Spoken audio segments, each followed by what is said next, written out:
Now, before I start this video, I want to give 2 shout-outs. One is to OG-chan, who gave me this idea. He's an amazing YouTuber. He has anime and game-related stuff on his channel. He's an amazing dude. Highly recommend checking him out. The next person I want to recommend is a person called the Anime Man. He has a lot of really cool opinions. If you ever want to learn some new stuff about either Japanese culture or anime, he includes it all in his videos. It's very interesting stuff, so I highly recommend checking him out. In this video, I'm going to be talking about my top 10 favorite anime ever. Now, I've kind of hinted that I've watched anime here and there through my commentary on the gaming videos, but you guys don't really know to the extent that I have. This list is going to be my subjective top 10 list. This is my favorite anime. It's not the objective top 10 list like the best anime ever made. This is my very subjective list of the anime that had the most impact on me, the ones that I've remembered the longest, because I just absolutely adore. There's going to be comedies, there's going to be serious ones. It's just a mixture of anime that had the greatest impact in my life, and I want to share that with you. Also, things I'm cutting out of this list are there's not going to be anime movies. I could make a separate list of my top 10 favorite anime movies. That's not going to be on here. Also, long series are not going to be on here either. There's no One Piece, Naruto, Fairy Tail, Gintama, none of that, even though I do watch those and Bleach and stuff. They're not going to be on there. I want to pick series that have a beginning and an end, somewhere between like 5 to 70 episodes or something are ones that are going to be on this list. No biggies. Although I do have like guilty pleasure anime with the biggies. I do. It's my guilty pleasure. I like them. Yeah, so my guilty pleasure anime is One Piece. It's probably my favorite like long anime, but it's not gonna be on this list because it's long, it's huge, it's never ending. Well, it's gonna end, but they said like since they went into the last half of the Grand Line, that's like the last half of the show, and I was like, holy shit. But yeah, I do love the characters in One Piece. It's fantastic, but it's not gonna be here. Okay, let's just get on with the list. Number 10. The 10th item on the list is Golden Boy. This anime is hilarious, and it makes me laugh even to this day. Anyways, it's about a guy who's age 25. His name is Kentaro Oe, age 25. He's a freighter. That's a person who specializes in part-time jobs, and he rides around Japan on his trusty bike, the Mikazuki 5, and he gets random part-time jobs all around. Now, each episode is its own standalone thing. It's each own little part-time job that he gets, and each episode focuses on him. I'm getting a part-time job, and then there's always gonna be like a girl that he falls in love with during it, or he just lusts after, really. And then the girls always usually hate his guts like right at the beginning upon meeting him. They don't really like him that much, but then as the story progresses, he gets really good at the part-time job because he's actually kind of a genius. He's like a really smart guy, picks up on things very quickly. And so the girls end up falling in love with him in every episode, but by that point he's already been fired from his job because he's done something perverted he shouldn't have done. Now this is one of those anime that it's very strange, the Japanese dubbing for it isn't that good. The main character, he isn't very animated, he sounds like he's kind of bored while he's talking, but the English dubbing is fantastic. The English dubbing for Golden Boy, the main character Kentaro Oe, that voice actor is one of the best voices I've ever heard in an English dub, even though it's just a silly anime. It's incredible the job he does. It's amazing. Money can't replace that kind of knowledge! Those notes were priceless! Ah!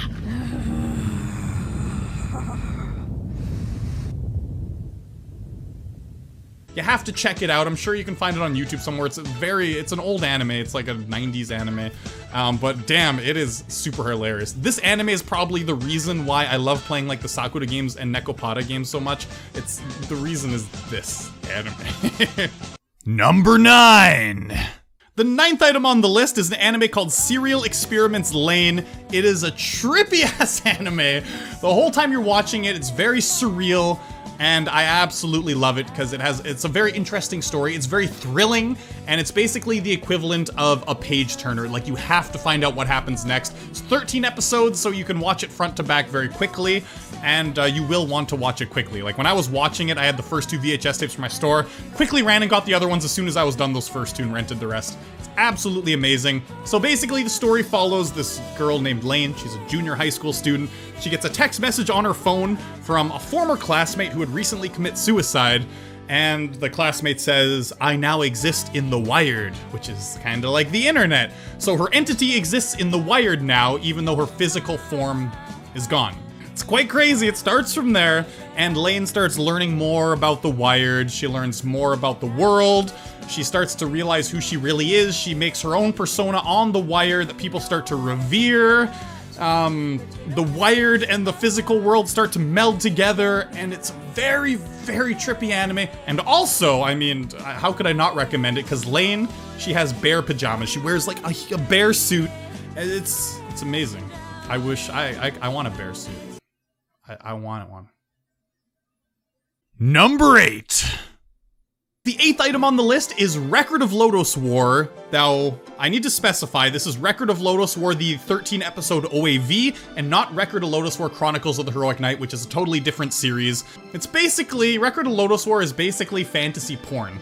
It's like a Dungeons & Dragons campaign, but put into anime form. I like it a lot because it feels like a living, breathing fantasy world where the characters, they aren't really like super overpowered. They're just characters in a fantasy world that are very vulnerable, and it feels like people could die very easily in this world, which is great because that's what a fantasy world should feel like. You know, it shouldn't feel like one character is just massively overpowered and can wipe out entire armies. That's kind of boring when someone is basically like a god, right?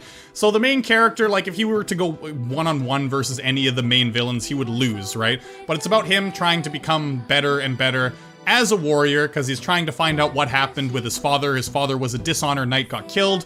So eventually he meets like a group of kind of heroes that there's like a priest, a mage, and they go on journeys together. Very beautiful anime, beautifully hand-drawn. I'm a huge fantasy nut, and this is probably why I love it so much. I read a lot of fantasy books like Sword of Truth and A Song of Ice and Fire, but I thought it was really good.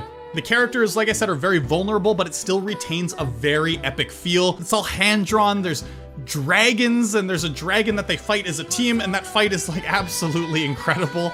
It's amazing.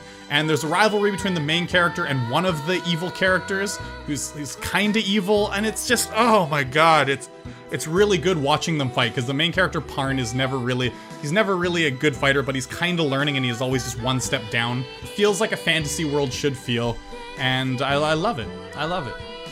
Number 7. So in terms of comedy anime, Golden Boy had me in stitches because of its pervy jokes. I love pervy jokes. I think they're hilarious. I'll always probably make them. You guys know me. You know me. But there's another series that had me in stitches just because it's all around funny.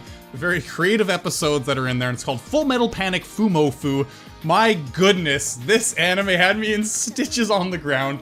It is absolutely hilarious. Sometimes I just pop an episode in just to make myself feel better. I think I got it. Oh, what? Yeah, I got it. This is one of those ones I got on Blu-ray just because I love so much. It is absolutely, absolutely hilarious. The Sosuke Sagara is like a child military soldier genius who's amazing at what he does, and he's tasked with protecting Chidori, just a normal high school student who's a member of the secret organization. I forget the name of it. And so he has to protect her, but he lacks a lot of common sense. So he brings like guns and weaponry to school, and it makes for a lot of funny situations where shit just gets out of hand and ridiculous, and he's doing stuff he shouldn't be doing to protect her. He's being way too overprotective, and it causes all sorts of funny, crazy situations. There's one episode that really stuck out to me. It's one of my favorite episodes in the series, where there's a rugby team that isn't winning any games, and so they're gonna cancel that after-school club. They're gonna cancel the rugby after-school club. So Sosuke goes there, and all the rugby players are just sipping tea, and they're like, it's a mighty fine day, and they're just acting like pussies, right? Which is what rugby players should not be like. They need to be tough, right? They need to be tough on the field. So they would bring that attitude to the field, and they wouldn't be tough, and they'd lose every game. So Sosuke puts them through military training and changes them to killing machines, and they go on the field and like basically like injure the other team and just start destroying the shit out of them. It's absolutely hilarious. My god, it's one of my favorite comedy. It is probably my favorite comedy anime. It is so funny. Although I haven't seen School Rumble, and people have told me School Rumble is amazing too. But Number 6. The 6th one on this list is Eden of the East. I love the way this anime is presented. It's very cool. It's like a psychological thriller, but it has a lot of charm to it because the way the male and female protagonists interact is very sweet and very adorable. It's really hard to describe the feel of it. It starts out with the main male protagonist. He has no clothes on. He's standing naked in front of the White House. And the female protagonist is there too. and she's on a graduation trip. So she threw a rock into the White House yard, and the bodyguards confront her like, you can't do that. But he ends up saving her from that situation. The main character who's naked. They go back to his apartment, and there's all these passports there, but he doesn't remember who he is. So something crazy is going on in his life, and there's some reason why his memory's erased, but he doesn't remember who he is. He finds the special phone that he has that has billions of yen worth of expenditure, so he can use money to do anything he wants. He has so much money. But the catch is that there are 11 other people like him that have that money too, and they have to use that money to save Japan in some way or another. So if they start using that money for selfish gain, or if they run out of money, then there's an assassin that is gonna kill them. And it's really thrilling because, you know, you start to meet these other characters that have the phones as well, and some of them are unscrupulous, some of them are trying to do the right thing, and it's a crazy, like, psychological thriller, but really charming because the female protagonist and male protagonist, they keep on meeting, and they have a very sweet relationship. Eden of the East, you should check it out. It's really cool. It's only 13 episodes, so you really like it. It's really good. It's really good. Number 5. The next one on the list is one of a more recent anime that I've gotten into. It's called Mushishi. It's one of those anime that you can throw on one episode at a time and get a lot of enjoyment out of because each episode is a standalone episode about the adventures of a man called Ginkgo, who is a Mushishi. And what a Mushishi is someone who can see like mushi, which are basically the most primal kind of creatures that exist. They're creatures that normal humans can't see, but they have a very real effect on the world. And so Ginkgo travels around as a Mushishi, and he helps people deal with their problems with the mushi that they're having. Because some people really hate the mushi because they do cause problems, but Ginkgo respects the mushi, and he knows that they can live symbiotically with humans, but humans just have to take the right precautions. So he's trying to help humans live with the mushi. And it's really interesting. He's kind of like a mediator between the two, I guess, even though the mushi don't really communicate with him, but he just knows how to deal with them. So some of the stories are very interesting. Some of them are like peaceful. Some of them are horrific. There's some of them that are based in actual folk legends from Japan, which is really cool. And I love reading up about that stuff. I have like Korea folk tales, and I read like the Lotus Sutra, Romance of the Three Kingdoms. I love learning about historical things like that, historical legends and folk tales.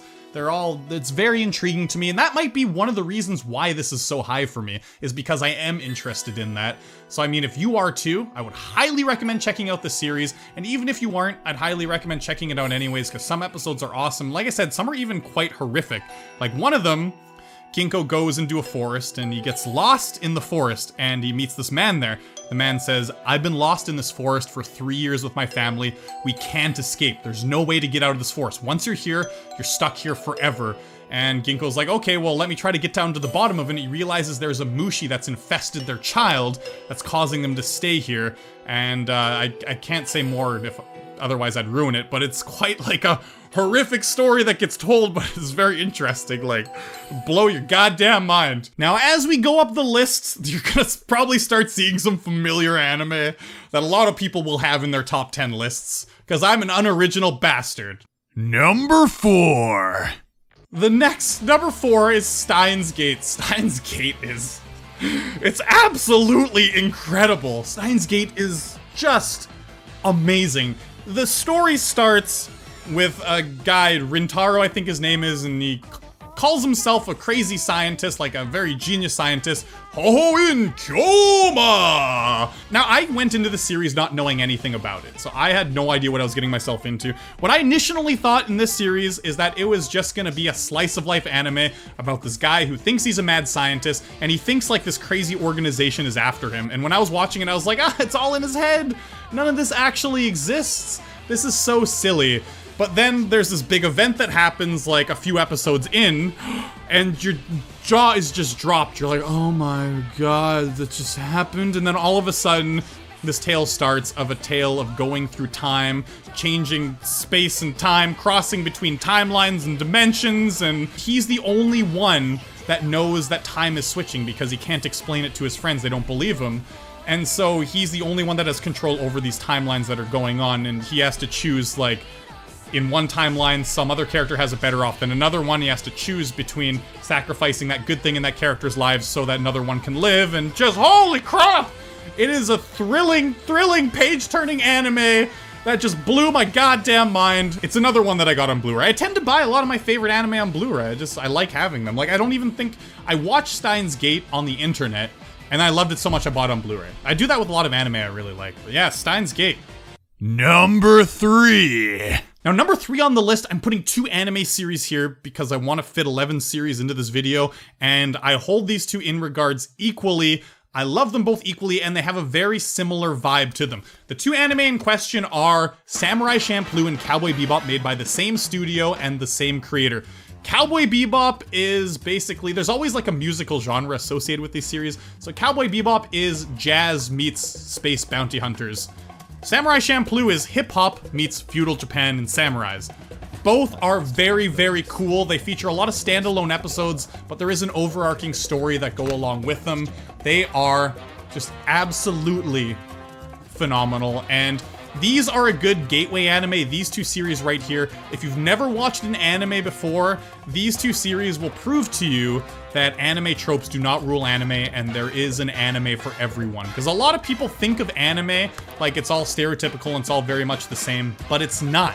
It's just a kind of medium. There's many genres of anime, and there's anime for everyone. There's literally anime for everyone. If you like a certain kind of movie genre, there is an anime of that somewhere.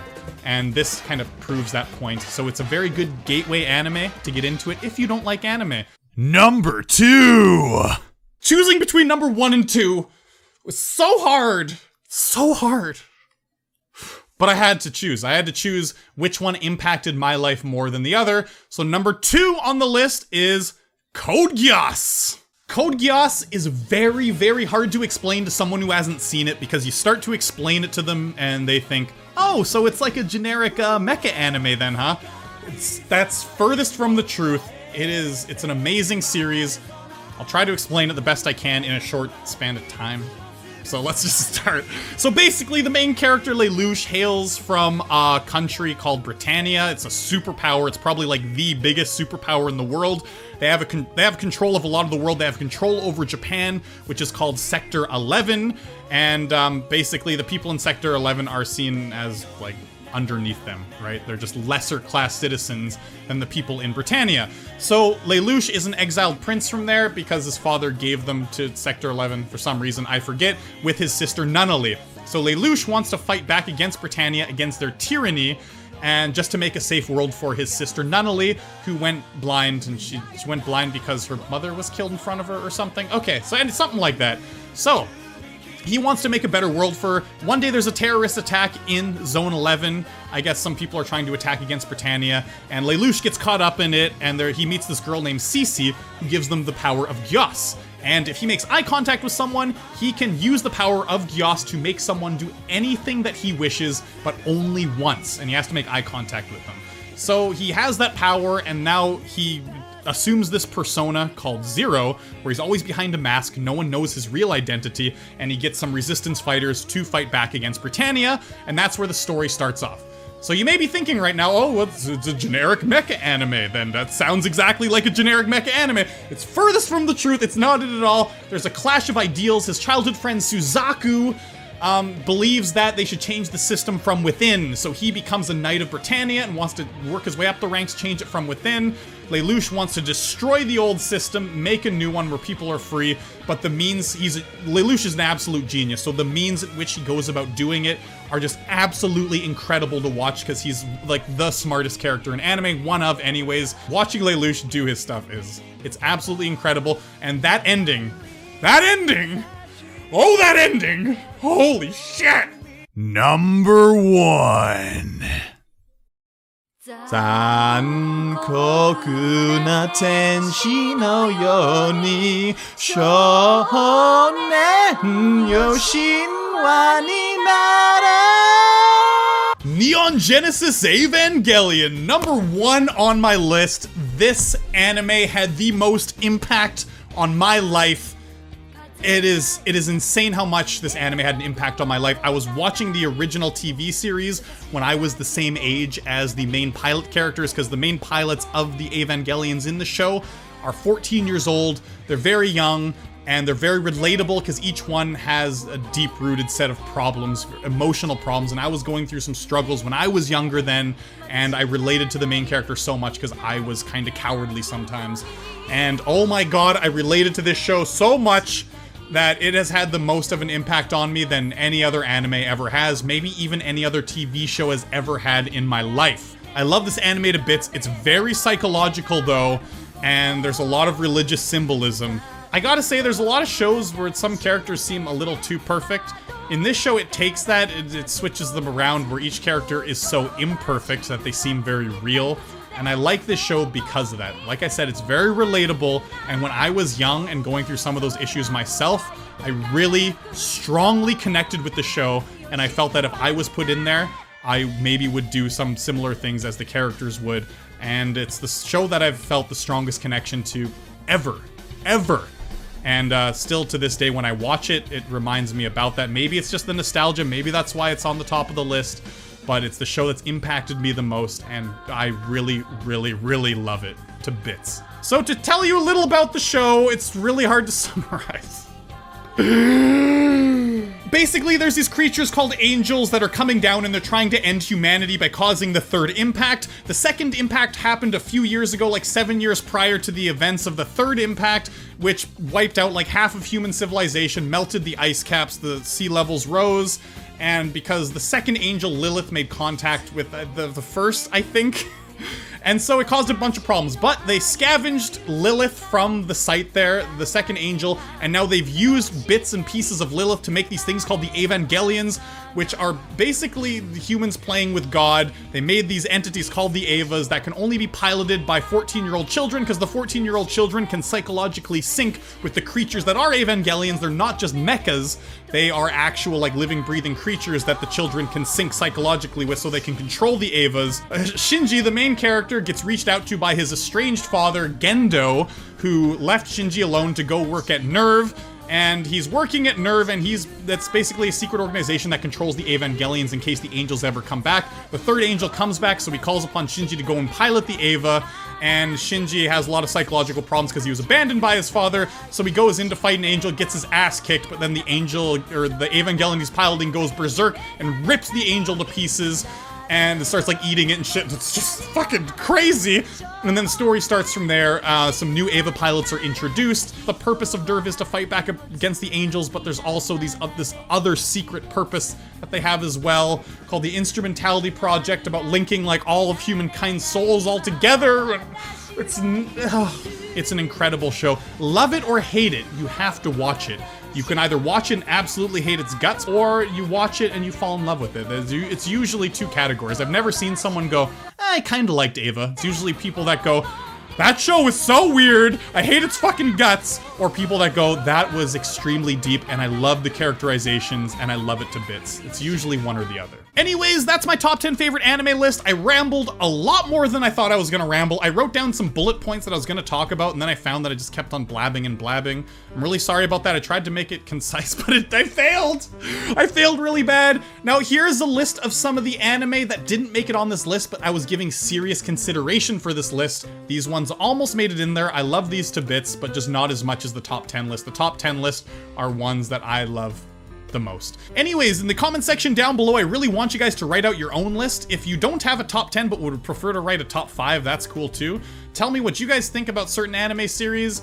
Tell me what you think about my list, and also recommend to me some new anime, because there's some new anime that I'm not really privy to that I haven't gotten around to watching. I haven't seen some newer anime, like Parasite. I've seen Yume Nikki, Shiki. What else? No Game, No Life. Sword Art Online, I've seen those. They didn't make the list though, because these had more of an impact on me than those did. But yeah, recommend me some new good anime. I'd love to watch some new ones. I'm always on the lookout for new ones. And I was actually gonna put in a new Blu-ray order of anime on Amazon. Like, I have a $200 limit. And I wanna order some new anime, so please do it. So I really hope you enjoyed. Remember to leave a like down below. I'm gonna include some bonus footage before I go, so I hope you enjoy. 残酷な天使のように少年よ神話になれ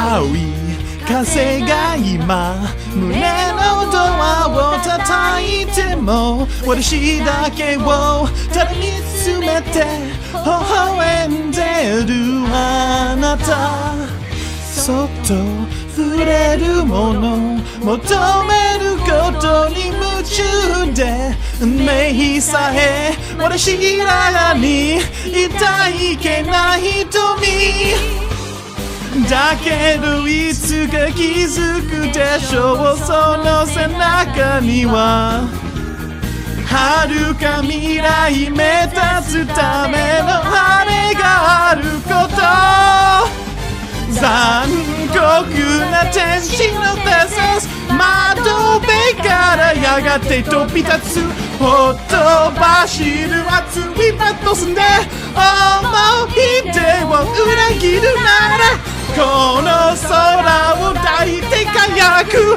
少年よ神話になれ Holy shit. I can't believe I still remember that. I can't even remember what I had for breakfast.